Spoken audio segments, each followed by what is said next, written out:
Hey friends, Sean from SGT Report here with a Red October update.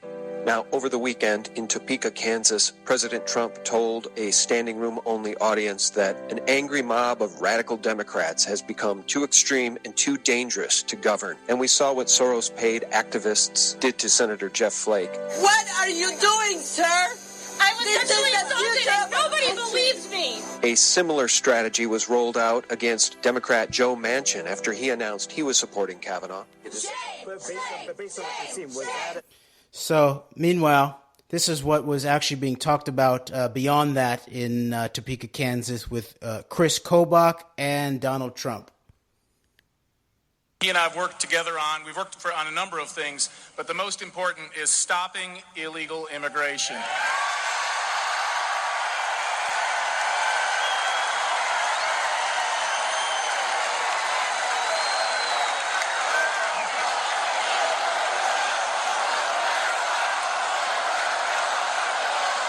Build a wall, maybe? Soros, build him up. Build him. Isn't it going to be the Israelis or Israeli companies still financing it along with Bernard I'm so Marcus' Home glad Depot? that America has a president who gets it and knows that illegal means illegal. Except if it's about payments or working with foreign operatives to mind control American people. About illegal immigration. I began working on this issue when I was an advisor to John Ashcroft at the time of 9/11. I was there during 9/11, and we all remember how the world changed. But let me tell you something that you may not know. All 19 hijackers came into this country legally on temporary visas. 5 of them became illegal, mostly by overstaying their visas.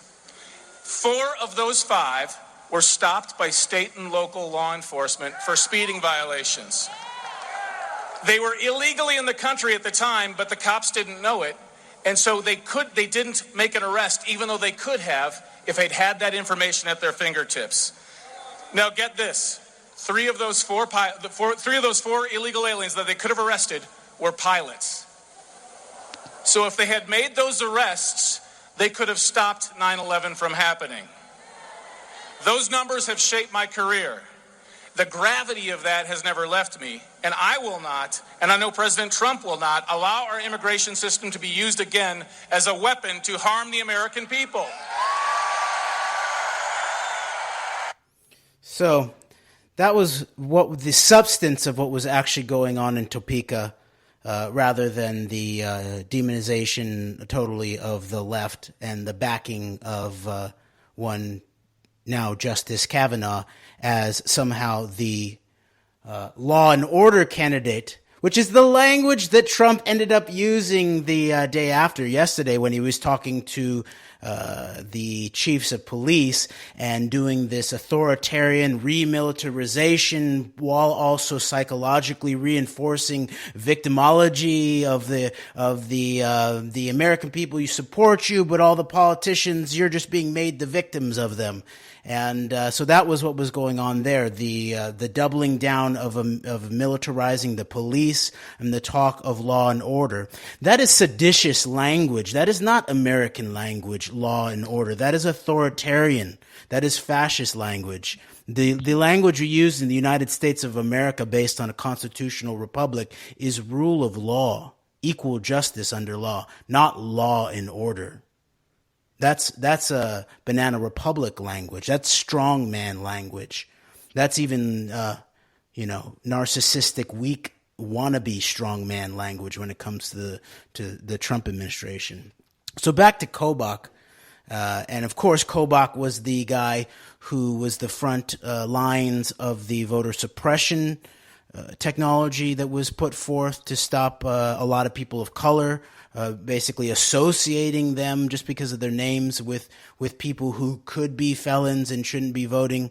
That's checkpoint technology. That's Kobach was the epicenter of that. But then Kobach was also at the epicenter of this fraudulent Council for National Policy, CNP-centric election so-called or voter integrity panel that was that involved people like Kris Kobach, but one Ken Blackwell, the key CNP operative who helped steal the 2004 Ohio election in conjunction with Rove's IT guru Mike Connell, who also... In Blackwell, Greg McCarran, by the way, Blackwell co-wrote a book with Jerome Corsi, who also played a key role in the 2004 election with the Swift boat scandal against John Kerry. They co-wrote a book a couple of years later. So, yeah. So, and this is Kobach's role, is to also be the one public official that I can find who's really gone on the media record to back up Trump's allegations that the reason he lost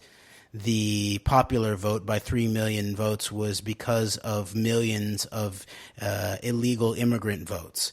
That's never been proven. And in fact, this whole panel got folded up and just sort of slunk away. So that's Kris Kobach. But meanwhile, he's bringing it into 9/11, right? So it's about, it's not only about illegal immigration, it's about overstaying visas. And 9/11 was a result of overstayed visas and not enough intelligence sharing, i.e. Fusion Center, i.e. police state, i.e. Department of Homeland Security, as a result of the 9/11 treason false flag operation architected mainly out of Israel in conjunction with high-level treasonous operatives here. No, we don't need to undo that. We need to double down on authoritarianism, police, militarizing the police, and fusion center intelligence sharing of some sort. So, meanwhile, Kobach, I've spoken to Kobach specifically about 9/11 multiple times, and so here's one from 2016. That's what I wanted to ask you about when you were under John Ashcroft during 9/11. The Israelis that were detained in the white vans who had pre-knowledge of September 11th and were celebrating explosive residue, multiple white vans, Mossad-linked. Do you remember that? I don't know anything about that. Okay. This is the first I've heard about it. Really? John Ashcroft had them sent back to Israel by some high-level Israeli official while you guys were locking up all the Muslim students. I wasn't privy to that. I don't know. Oh, you weren't? Okay. The DOJ has thousands of people working. So Yeah, I talked to him just the year before about this exact scenario, this exact information about the Israelis arrested under suspicion of September 11th, John Ashcroft.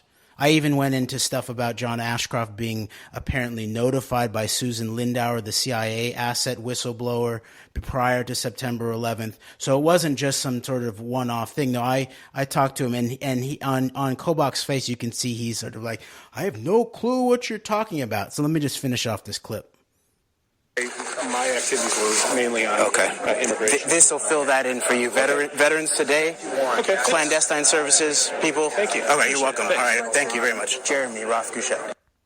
Okay, and so I gave him the Fort Lee, Mapping 9/11, the Fort Lee article that deals not only with the so-called celebrating Israelis, but also the Israelis in the white vans with the explosives, with blatant intent to go blow up bridges like George Washington Bridge and tunnels like the Lincoln Tunnel on top of what had already been done to the people in the World Trade Center in terms of vaporizing them.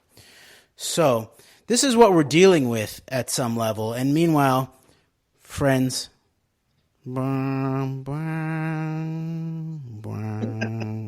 Q told us it's a red October.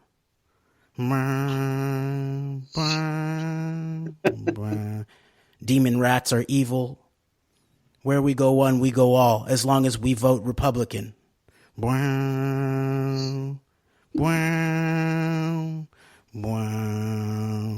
Forget that the fact that Trump is continuing to cover up 9/11 and how close he is to the actual real estate interests, Zionist Israeli-style billionaires right in the epicenter of that. And just think about things like he is putting law and order, so-called justices on the Supreme Court, which is just in anticipation of some rumors of military tribunals that will take down all of the deep state, which is mainly just Democrats.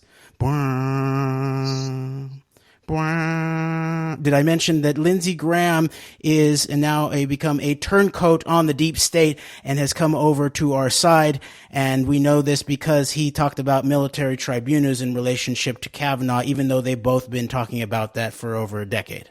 Can I speak for myself there? This is Lindsey Graham, and I gave Huma Abedin that hug of death, kiss of death, whatever you want to call it. It was certainly a gesture of a signaling imminent destruction and disaster, because it was a signal. Now that my handler McCain's dead, I'm no longer on your side, deep state. I'm on Team Trump. I'm on Team Humanity now.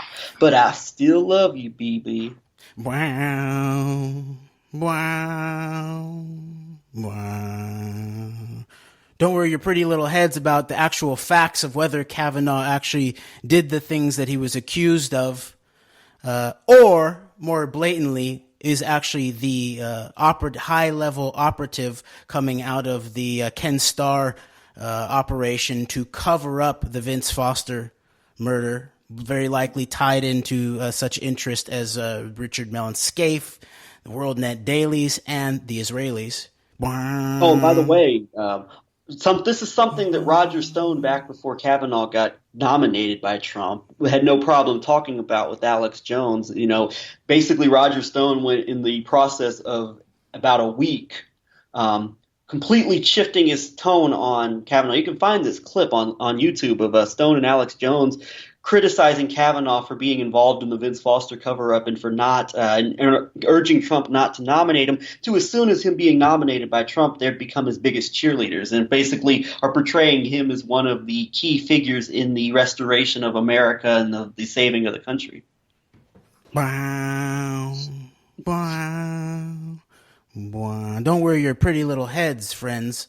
Internet friends, about such liberal media hoax articles, such as talking about the contact of Alpha Bank servers and Trump servers and Betsy DeVos Spectrum Health servers during the 2016 campaign, and focus on demon rats are evil.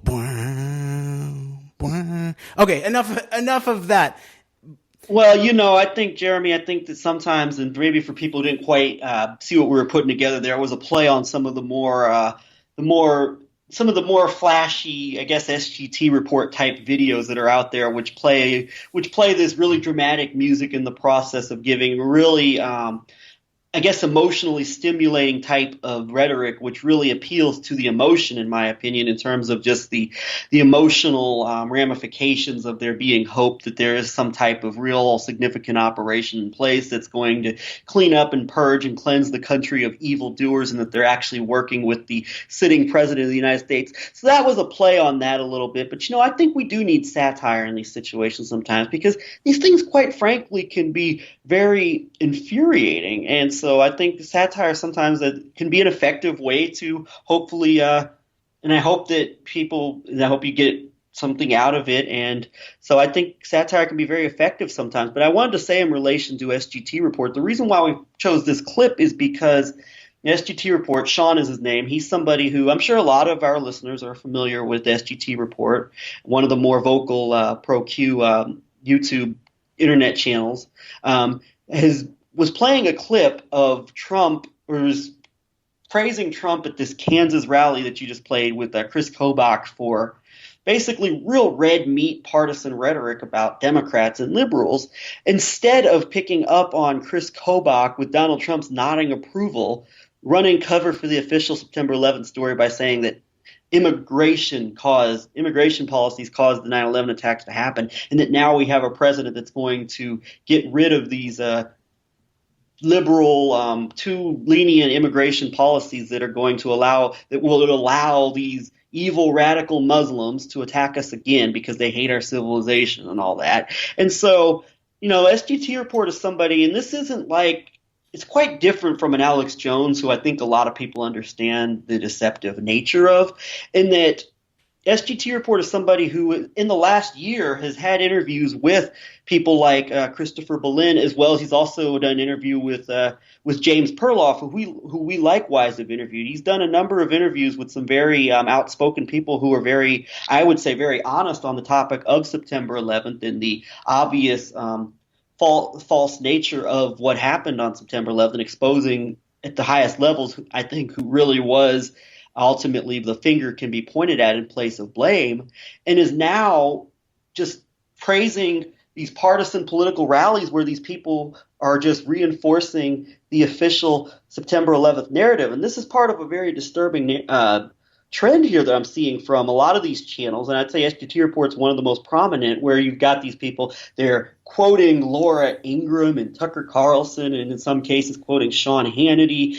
and they do interviews with someone like, say, a Liz Crokin, who, if she's not an actor, is legitimately off her rocker if she's not just acting. And you just got to go watch some of her videos and some of the claims she makes. Or you've got the winner of the Barry White impersonation contest, John B. Wells, on his program to talk about how Muslims are incompatible with Western civilization unless they have converted to Christianity. And this is the kind of stuff you're getting. So it's like, I mean, we don't want to always be so pessimistic and so – but when these are the kind of people that are putting this message out, and someone like SGT Report, based on some of his guests that he's had and some of the things he's discussed, is well aware, it seems, of what happened on September 11th and who was responsible.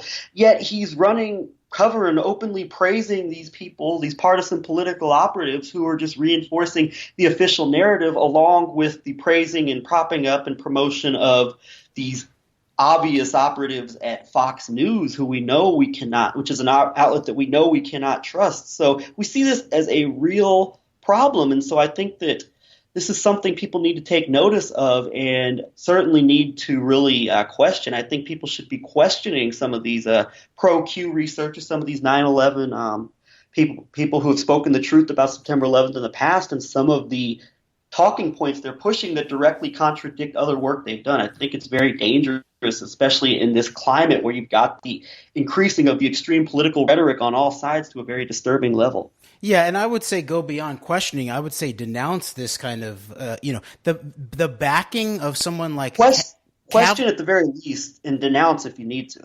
Well, we must. Yes, we must denounce at this point in terms of the backing of such people like Kavanaugh, under the guise of things like the anti-constitutional approach that is supposedly what if the good guys do it, it's okay, in terms of military tribunals, vast military tribunals. That very likely, of course, is a psychological propaganda story of some sort that's being fed through these networks to the Q people. But meanwhile, there's a very dangerous and seditious line being put forth here that's about undermining the idea and the possibility of real constitutional rule of law. And in the midst of that, of course, the truth is sacrificed at the altar of partisan politics, ultimately. Right? And that includes the truth of Kavanaugh's background. We went over some of this in relationship to what this actually looks like in relationship to former Justice Kennedy, who swore Kavanaugh in to basically enforce standing ovation in front of Trump. And we went over some of the background of the relationship of Trump to Kennedy's sons, right? The Deutsche Bank, guy who was tied into giving loans to Trump when no one else would. But also the background, the multi-generational background of Kennedy and his father, back to the old super mob that we've been talking about in relationship to Artie Samish, right? And the connections to Mickey Cohen, the Meyer Lansky crew. We've been tracing this whole thing in relationship to Trump since the inauguration here, right? This goes, of course, even back into such people as Steve Mnuchin's relationships, right? In relationship to Brett Ratner and this whole West Coast Hollywood centric super mob, the current form of what used to be the Lansky mob. So, and then what we did not really point out and emphasize last time about the Kennedy scenario here, Justice Kennedy's role in all of in the modern era of undermining the constitutional republic and the power of democracy, is of course Citizens United. And the legalization, he was the key vote on that. He wrote the majority opinion, and that has basically opened up the floodgates to mob money, to transnational oligarchical money, criminal, and so what we really need to stop saying is Russiagate. Russiagate is nothing but no, Mobgate. This is all about Mobgate. Yes. And it runs through the entirety of all of the actions that this administration is taking, including trying to run Kavanaugh through with all of these allegations that I actually believe, I've looked into these allegations, and they are being covered in a highly dishonest, violent fashion in many ways by these kind of networks that are calling to just sort of trust the plan. But even people who want us to put praise on someone like this judge, Mark Judge, I believe his name is, who has pictures of very disturbing pictures of women that were taken by him while covered up by books, titles such as Obama's Betrayal of Israel by Michael Ledeen. These are the kind of people we're supposed to put our trust in. Of course, I mean, it was Judge who was implicated as being the person who was there with Kavanaugh, who took part in, I believe it was the events that are alleged to have involved, was it Ford or was it Swetnick? Ford. Okay, Ford. No, but it also could be Swetnick too. And sure. And I would just point out in terms of, yes, in the midst of all of this, in the weaponization of information, which is what we've been following also in relationship to Trump and Cambridge Analytica and all of these networks, that they've weaponized the information at some level, and they really highly targeted people for what their specific psychology is. And I think certain people who call themselves, so-called truthers or, that they are still caught up in certain psychological frameworks that are being created by these exact same networks. And more and more, now we're seeing more and more about this Psy Group, Joel Zamel story, where that Donald Trump Jr. was being directly involved in soliciting foreign intelligence operatives to weaponize, target and weaponize information against the American people. That is a felony. That is a felony. And so anyone continuing to defend this administration, especially in the wake of, in terms of what this Kavanaugh, this Justice Kennedy now Kavanaugh operation really represents, which we'll go into next, I think is really, selling out the country to the second coming of the 9/11 coup, the 11/9 ongoing coup, that it does have a few different sort of factors in the mix than 9/11, 9/11 being heavily Saudi, Israel as the mastermind in the background, and then these deep U.S. operatives, and 11/9 having there's the Middle East, there's a strong Israeli mastermind component. Netanyahu's front and center to all of this, but there's also a lot of the UAE and Saudis are also involved. But then there's Russia now. And that includes the Russian government, but it does not stop there. But it's mainly funneled through these Russian Jewish oligarchs and their ties, globally to the Russian mob. And that's what's actually beginning to really come up over and over and over and over again. And so the people that are still just talking about George Soros as the ultimate demon in all of this, and as you pointed out, Greg, of course, George Soros and Trump also have a background, as George Soros and Mnuchin still have a background. So this is all based on some type of weaponized information. Soros has given Trump. There was a loan Trump received. I think Soros had contributed to the Trump project in Chicago. Also, Soros has done business with Jared Kushner. And back in 2011, back before he was running for president and leading the charge against Hillary Clinton, Trump was Trump at rallies, when he was speaking around the time he was making rounds about Obama and the birth certificate, he was telling people to not worry about George Soros, leave him alone, basically. So, that's kind of funny. And before we move on, I wanted to go back real quick. You mentioned Anthony Kennedy and his background as this mob, his father's background as a primary.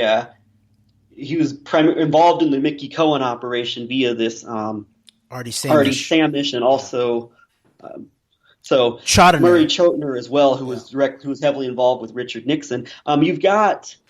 I wanted to go back to this because the Citizens United thing is pretty important, because he not only wrote Citizens United, Anthony Kennedy, and by the way, that was Sheldon Adelson as well as Trump's deputy campaign manager, David Bossie. And he also wrote McCutcheon versus the Federal Election Commission, which is another law in 2014, which was a follow-up that also helped to continue opening the floodgates for this unprecedented amounts of campaign money coming in, not just domestically, but foreign as well. And I think this is significant in the context of when you look at Kennedy, the mobbed up lawyer. And by the way, him swearing in Kavanaugh, I wonder if that was some type of like subtle FU to people. I don't know. But in addition, Kavanaugh was his choice, and Gorsuch was his choice too.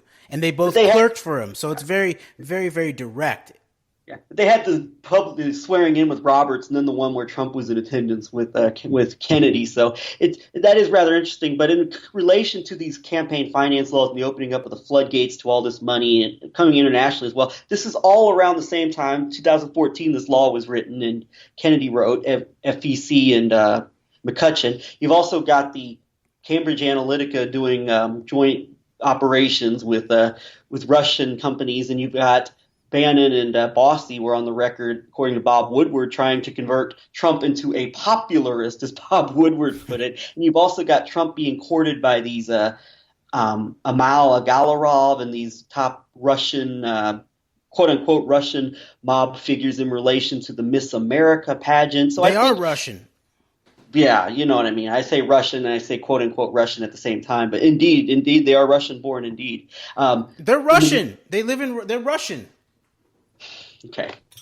But yeah, I agree. In relation to Miss America and the courting of Trump by both domestic and international operatives. And by the way, anybody who might be a little confused by the names, we welcome you to please check out the sources that we leave in in our videos, because I think that they're very well sourced. I think you can get all the information you're looking for. And I know that sometimes it's hard to keep up and take time to look into things, but I do think we document a lot of we have a lot of very useful links. If you want to take the time to look at, I think you will see that we are backing up and corroborating all of these names and sources from a number, I think, of very mainstream as well as very astute alternative media watchdogs and journalists.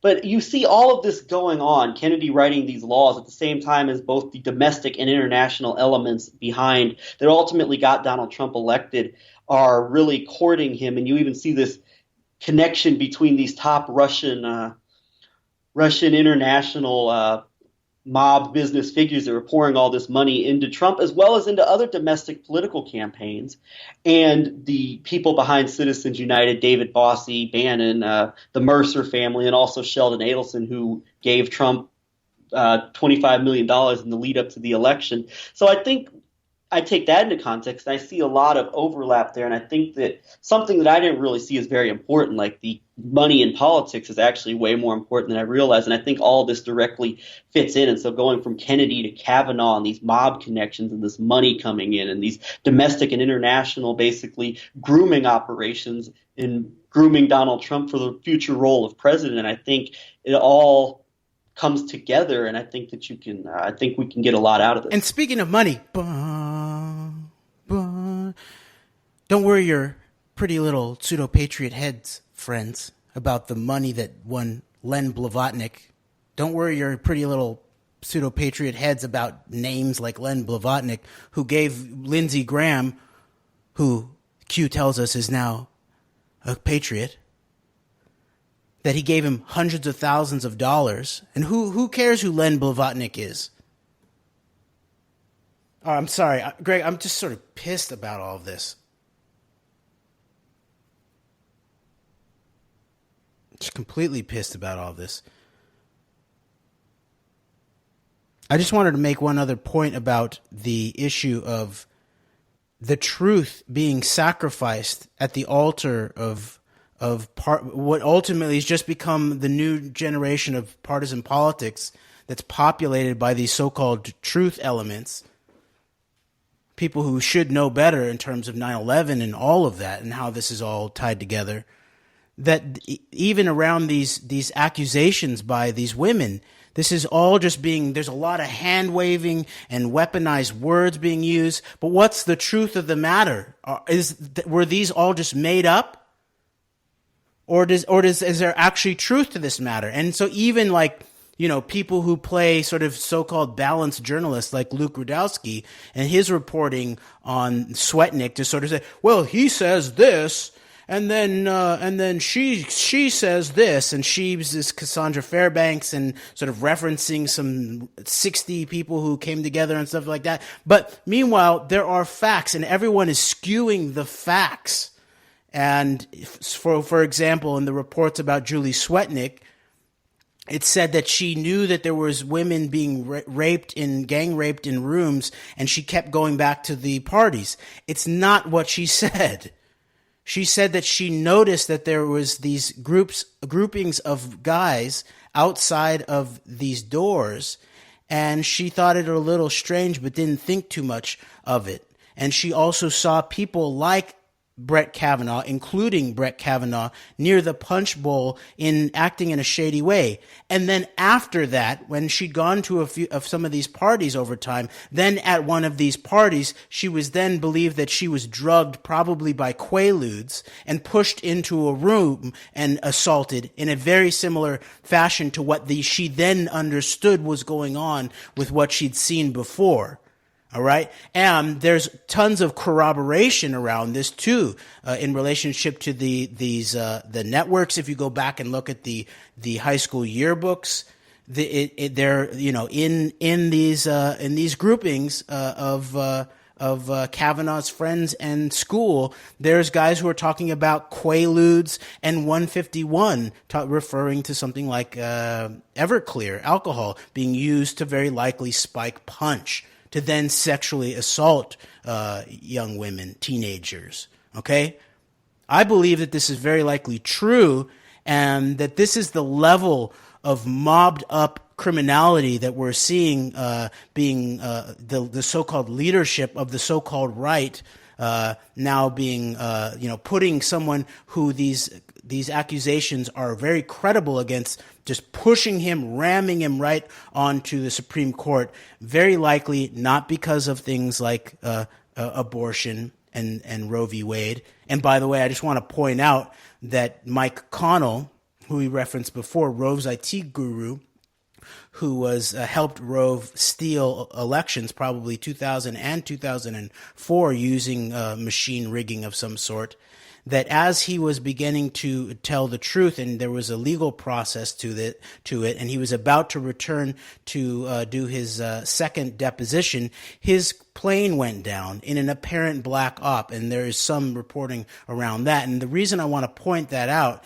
is that not only recently has Bob Fitrakis and his colleague Harvey Wasserman done a story about that Mike Connell was also working with Paul Manafort in Ukraine in the 2004 era, which ties a lot of this in together. But that Mike Connell is alleged to have decided to have done this, sedition or some sort, or definitely criminality, high-level felony stuff in terms of stealing elections through election fraud and machine rigging. He decided to do that because he was so concerned as a Catholic about things like Roe v. Wade and right to life. So the reason I point that out is that in a similar fashion, the way that Kavanaugh, a Catholic, is being put front and center as that this all hangs on the issue of abortion, Roe v. Wade, that people like that, such as Mike Connell, who might have really believed that he was doing something moral in committing felonies for Roe, was ultimately liquidated in Black Ops when he became a little bit of a cleanup that needed to happen. So I'm just pointing out that when you start dealing in these kind of moral so-called trade-offs, and that also includes this idea of supporting the people like Kavanaugh because you think that it's supporting some ultimate goal of military tribunals that are being promised to you by some anonymous group of people on the internet, that you can ultimately see that there are trade-offs that happen that it can even end up, having you liquidated down the road in terms of these mobbed up characters who are doing all of this. So I just wanted to point that out for people who, especially who are religious, people who are moral conservatives, to be very, very, very, morally, clear, have a clarification about what it means to put in your lot with mobsters. And I'm glad you brought that up. That's a great point, because in addition to, you've got a combination. You can very much see it in videos made by people like SGT Report and others who are very much pro Kavanaugh, who are very much or who are very at least express concern about in addition to the just express concern about just the cultural decline, American decline of values, and the idea of the left being associated with evil because it's for things like abortion on demand and for other issues that they just believe are just immoral or whatnot. I'm glad you brought that up, because that is, along with the whole talk of the emotional rhetoric around tribunals and rounding up criminals and people who are into things such as pedophilia, there's also this the abortion thing is a really big deal. I mean, I just saw a video this morning of a woman claiming that I don't know if she's a televangelist type, what she is, some type of prophecy person, claiming that God had told her that the aborted babies, were in heaven having a celebration when Kavanaugh was confirmed. And you brought up to me in our private talk before we went on air, were they celebrating when Mike Connell was killed in this plane crash when he was going to spill the beans about the 2004 elections and the role of people like Karl Rove in the machinations in Ohio. So I'm glad you brought that up. It's a very good question. And I think this really shows a lot of the, if not naivety among some people, clearly at higher levels within this Christian Zionist, right-wing conservative media activism circles, the moral bankruptcy of these people at the end of the day. Yeah. And it gets in the way of actually studying the facts at some level. And this is so easily done. You just basically, smear whole groups of people. That'll include all these journalists and as part of the fake news deep state, leftist demons or whatever. And thus, we don't take our responsibility towards the facts seriously and actually sift through what's actually going on. So, Greg, let's deal with some more of the actual background of Kavanaugh in relationship to the Vince Foster investigation and what all that was. And then maybe in the last few minutes, we'll bring up a little bit about where this investigation about between Alpha Bank, Trump Tower, and then the DeVosses ultimately leads. Is that cool? Yeah, please do. Let's go for it. Okay, so there's some articles that we will link to that have to do with the background of Brett Kavanaugh in the cover up of the death of Vince Foster, and then also some questions about who Vince Foster really was and what all was actually being covered up. That very much looks like it relates to things that we've spoken about before that we didn't know, which is things like the Pollard spy ring, things like Promise Software, which is the progenitor in many ways to the Israeli cyber domination agenda, Talpiot program, 9/11 in cyber. All of that has its roots in people like Robert Maxwell and Promise Software. And of course, we've already seen that the Robert Maxwell network seems to be still involved in the 11/9 operation when you see this connection to Epstein that connects both Trump and the Clintons, of course. And we've dug into some of that before in terms of Robert Maxwell's daughters, Ghislaine Maxwell, being Epstein's wing woman in terms of even recruiting teenage girls from Trump's Mar-a-Lago in order to bring them into these sexual compromise honeypot operations of some sort. But putting that aside, what we see is that there is this very, very deep relationship of Foster to these exact spy networks, very likely, and that this is probably the epicenter of what was actually being covered up in relationship to the Starr investigation that Kavanaugh was key to. So there's an article on Global Storyline titled "Brett Kavanaugh's Role in Covering Up the Death Investigation of Vince Foster." And so we'll put aside all of the questions that you brought up too about Kennedy in relation to Justice Kennedy and Citizens United and the mob money. And I just want to remind people one last time that we also very briefly plumbed the background of Kavanaugh's father, who worked for the Louders on top of a few other high-level cosmetics company families. But remember that the Louders play a key role in relationship to Donald Trump. And we've also looked back at the fact that Ronald Lauder played a key back channel role between Trump and Netanyahu, but also Ron Lauder's brother, it looks like, was the guy who first began to really bring Trump into the Soviet active measures influence operations fold. Yeah. Yes. So I'm just going to read a tiny bit of this article and then read another couple little articles about this whole Foster scenario. And then maybe you can fill in some of the background of the Ken Starr, the Richard Mellon scaife, and how it relates to these ongoing networks that surround things like Joseph Farah, WorldNet Daily, Breitbart, all of that. Okay. So Brett Kavanaugh's role in covering up the death investigation of Vince Foster. Whatever else may be Brett Kavanaugh's qualification for Supreme Court, one of them is the ability to cover up a death investigation. Kavanaugh served as a prosecutor for the investigation of the 1993 death of White House counsel Vince Foster, a close associate of Bill and Hillary Clinton. Kavanaugh was one of the prosecutors who took over when lead prosecutor Miguel Rodriguez resigned in disgust after his aggressive probe was blocked by the Office of Independent Counsel. Quote, they told me to, quote, this is a quote, back off. It was either back off or back down. They used both, unquote, Rodriguez said in taped phone recordings with Accuracy and Media president Reed Irving, who regularly appeared with Ted Koppel on ABC's Nightline to discuss the investigation headed by Ken Starr.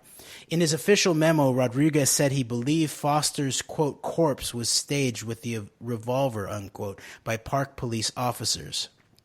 Early concern with Kavanaugh's involvement emerged when he refused to acknowledge key witness Patrick Knowlton's clear testimony that the car at the Foster death scene was an early 80s brown Honda. The official report showed a picture of a late 80s gray Honda, although the license plate is whited out. If Foster did not drive his own car to the death scene, the official story of suicide breaks down. Irving also taped his conversations with Kavanaugh. Kavanaugh, quote, the question is whether there is evidence other than no one saw it being moved out and, it had Arkansas plates, unquote. Irving, quote, but all these witnesses saw a brown car, not a gray one. Maybe it wasn't Foster's car, unquote. Kavanaugh, quote, people were screwed up on the colors, period, unquote. But Kavanaugh truly showed his colors for protecting the establishment when he interrogated Knowlton directly on the stand during a grand jury hearing, particularly regarding a suspicious man Knowlton saw at the crime scene. The official report claims no one suspicious was ever identified. Quote, did the man talk to you? Kavanaugh asked. No, quote, no, Knowlton replied. Kavanaugh, did he pass you a note? Knowlton, no. Kavanaugh, did he point a gun at you? Knowlton, no. Kavanaugh, did he touch your genitals? Knowlton became very visibly angry at the suggestion. Quote, "Are you a good citizen, Mr. Knowlton?" Unquote. Kavanaugh continued with his bitter sarcasm. Quote, "Are you a good Samaritan?" Unquote. And so basically, I'm going to just move to some other stuff here, but what it's really showing is how Kavanaugh also was the one who wrote a lot of the salacious questions in relationship to Bill Clinton and Monica Lewinsky, which we've already talked about, that there's strong contextual evidence that points to the whole Lewinsky operation in relationship to one Linda Tripp, that it was very much tied into sort of far right U.S. but mainly Israeli compromise operations in relationship to Bill Clinton. So Kavanaugh has this background here, and then to sort of see him then far cry from the persona that's being painted of him as the loving, family-friendly, moral bastion whose daughters pray for his accusers. Exactly. And so we'll link to that story too. And there's another one called FBI Cover-Up. It's at FBICoverup.com. Jim Norman, who I believe is a former senior editor at Forbes, talking about the depth behind the Vince Foster scenario, and then also basically hinting or directly saying that this Ken Starr investigation in many ways was a cover-up, which makes a lot of sense when we even think about how even the New York Times, supposedly, who are supposedly the great they're leading the great journalist resistance to Donald Trump, the failing New York Times, right? We've already dealt with Maggie Haberman basically acting as some sort of limited hangout PR representative or some sort of Trump, and not dealing with almost any of the mob ties, but dealing with Hillary Clinton's emails over and over, talking about them a lot. But now we have this story that's come out about this connection between the Alpha Bank servers in Russia and the Trump Tower servers during the campaign, that was going to be run in a very significant fashion in the lead up to the 2016 election. And it was basically undermined in many ways by Dean Basquette, the head editor of New York Times, and they put a headline on it that basically said the FBI finds no connection between Trump and Russia. Meanwhile, there was a deep investigation that suggested there was a connection. Go, Greg. But Jeremy, I was told by all these alt-right people that all the New York Times, that it's just run by Jews who just want to proverbially and literally crucify Trump. So this is directly contradicting that. Yes, and I want to point out also that over the last weekend, I moderated a panel about the stolen election of 2016 with Mark Crispin Miller, Robert Fitrakis, and Jonathan Simon, that dealt with some of this more, focused forensics around things like how one steals election and who did it and why. And but meanwhile, it's also the case that, like you said, there's all this sort of right-wing covering up of these actual facts that hint or point directly at the Russia Trump mob connections. But then there's also these aspects of the left that will continue to tell you that there was nothing going on there, and that Russiagate is a big nothing burger. So I believe in the radical middle is the truth. So back to really quickly. Oh, go ahead. Go for it, Greg. Go for it, Greg. Oh, I think you might have been getting ready to say it, but I'm not sure. But I was going to point out that we have this article that we're going to link to in our links by Sherman Skolnick, which claims that that Vince Foster was actually the direct intermediary between Jonathan Pollard and then Vice President George Bush. So. Yes, and I actually think that article is based on Skolnick's reporting, but not necessarily written by him. But we will link to that, and maybe we can even cover a little bit of that. But I just want to do this Jim Norman interview just a little bit to sort of give people a sense of it. So here you go, Norman. First of all, you sell to front companies like this company, Systematics in Arkansas, now called Alltel Information Services. They had another company called Boston Systematics, an affiliate based in Israel mainly. There is Robert Maxwell, the UK publisher, who is fronting this stuff. There are a whole bunch of people fronting this. Quinn, who's interviewing him. Wait a minute, Robert Maxwell, isn't he dead? Norman, yeah, he is now. Quinn, didn't he have an unfortunate accident? Norman, fell off his yacht in the Atlantic Ocean somewhere. Quinn, why, isn't that amazing? Norman, the tinkering of it was mainly putting backdoors, just a few lines of code that would allow somebody to dial into a computer without leaving any footprints, any audit trail that you were in there. Then you go around and look around in files, or you could collect information from a system without the user even knowing it. Quinn. Now, this software, which was originally called Promise, was stolen from a company called Inslaw by the Justice Department. It ended up somewhere, probably at E-Systems or somewhere, and it was converted into banking software. It started out as software designed to track prosecutorial cases around the country. My question is, why didn't Ed Meese just pay the damn bill and none of this would ever have come to light? Danny Casolaro was chasing the stolen software when he stumbled on what it was being used for. Norman, well, the trouble with it was that they bought it for use in the Justice Department, but they were going to use it all over the place. If they were paying royalties on it, Inslaw would know just how extensive the use was of the software, and they didn't want people to know how extensively it was going to be used. Quinn, I see. Norman. Plus, a lot of the profits from the resale of this went back into private profits. It was customized and resold to the intelligence community. It became sort of a basic platform database tracking system for most of our intelligence agencies and many of those abroad. The idea was, well, we can all talk to each other now.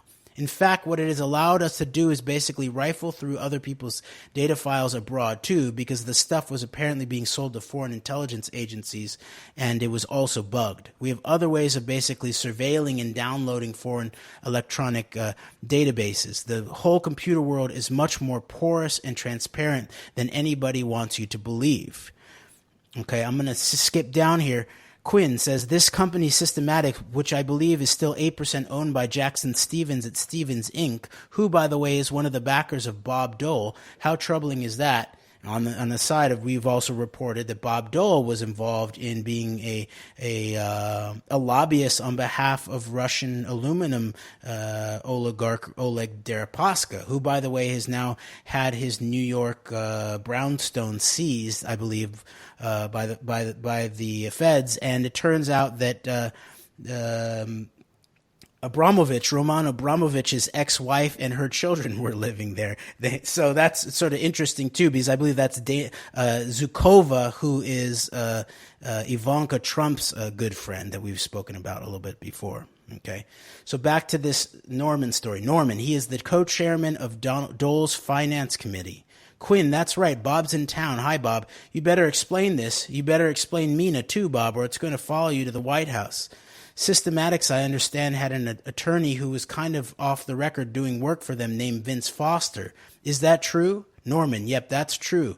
We've heard that from many, many sources now. In fact, Jim Leach's committee has established that pretty well with some of the investigation that they have done. Foster was a trusted deal guy for Stevens at the law firm. Although Foster never shows up officially as an attorney of record for Systematics, he was definitely in the loop, basically smoothing out things between Systematics and the NSA, which was the main government agency that was contracting for a lot of this stuff.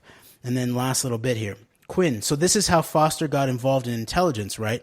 Norman, yes, because there is heavy-duty code and computer technology stuff involved here. Apparently, sometime in the early 80s, he developed this relationship with the State of Israel.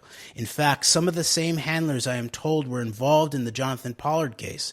They basically nurtured him and groomed him for many years, and then bingo, they hit the jackpot. He ended up in the White House. Apparently, he convinced Hillary to help him out on some stuff. Quinn, so what is Foster involved in? It's the mid-'80s. Norman, mid-'80s. Foster is at the Rose Law Firm. Think of him as a high-level marketing guy between Systematics and the NSA. NSA, they have all these spooky contracts that they are trying to find contractors for. Foster would have been sort of a go-between there. Plus, Hillary was actually an attorney of record for Systematics back in 1978 when Stevens tried to take over the Financial General Bank shares in Washington. Those banking holding companies later became First American, Clark Clifford, Robert Altman, all that crowd. Yeah, the BCCI thing. Okay, so then it goes all into the BCCI thing, which is all in the background here. But there's also interesting that on the side here of this article, there's a handwritten note found in archived documents from Starr's Office of Independent Counsel with the name of Robert Maxwell and initials WHHCVF, Webster Hubbell, Hillary Clinton, Vince Foster. And just one last thing in terms of this Vince Foster connection, looks like very much to this Pollard ring, is that it's also been claimed that he had these two binders, these NSA binders, that it would include even things like things having to do with nuclear codes, and that he gave them in the White House to Bernard Nussbaum, who was involved in the Watergate scandal, and I believe that's probably where he began to get to know Hillary Clinton. But then it turns out that Nussbaum, who is alleged to have put these NSA binders that Foster gave him in his own safe, ends up being the counsel for one Larry Silverstein in relationship to his 9/11 insurance cases against the insurance companies, in terms of the one that said this is not a single terror incident, this is two incidents. So there you go too. Once again, we have these connections that seem to connect some of the same players of 11/9 back to 9/11. Greg. Yeah, and what I think this shows, and I know we only got a few minutes left, would like to get a little bit into this Alpha Bank, DeVos, Eric Prince connection. But what I think this shows is that even when you really dig through Vince Foster, like with so many other things, it links back into Israel, and it links back into the biggest obvious covert criminal operations that were taking place during the Reagan-Bush presidency, and going back to Iran-Contra and Jonathan Pollard, and just this bigger issue of just of these covert operatives working to maintain Israeli hegemony Israeli advantages in some way, shape, or form or another. And so I look at the media surrounding the Vince Foster conspiracies, which of course now coincide with the same media that is promoting things like the Clinton body count, and really behind the efforts to elect Trump and defeat Hillary Clinton, which I think is very much operated out of partisanship to the hard right wing in Israel, as well as the domestic networks here in the U.S. via Council for National Policy and a lot of Christian Zionism circles, that you're almost seeing cover-ups of cover-ups, and even the theories that are being put out and putting the blame on the Clintons is really, I think, is a cover running for other operations and for other players involved at much higher levels. And I'm starting to become to the theory that not only does it protect the actual those who are actually to blame for the disappearance, suicide / murder of Vince Foster, but also runs cover ultimately, I think, even for the Bill and Hillary Clintons of this world, who these people, I think, realize that there's not ever going to be a serious attempt to actually indict them for these crimes, no matter what these anonymous internet movements say, and that ultimately, instead of actually bringing the Clinton family to justice, I think they present this information in a way that is very discrediting and that deliberately makes quote-unquote conspiracy theorists look like the crazy people that the media and the establishment want you to believe they are. Agreed. And we're out of time, but until next week, I would say let's go look at this "Was there a connection between a Russian bank and the Trump campaign" article in the New Yorker by Dexter Filkins, and we'll do the links that show that the New York Times chief editor seems to have helped cover this up, and I'll also do a link to Kelly2277 on Twitter, who does do very good analysis and research connecting to these stories, and it says, "Breaking: is the key to Alpha Bank's use of Spectrum and Trump servers the DeVos Amway biz and its Alpha Visa credit card program?" So until next week, dig into it. What's the truth of the matter? Be a real patriot. Peace.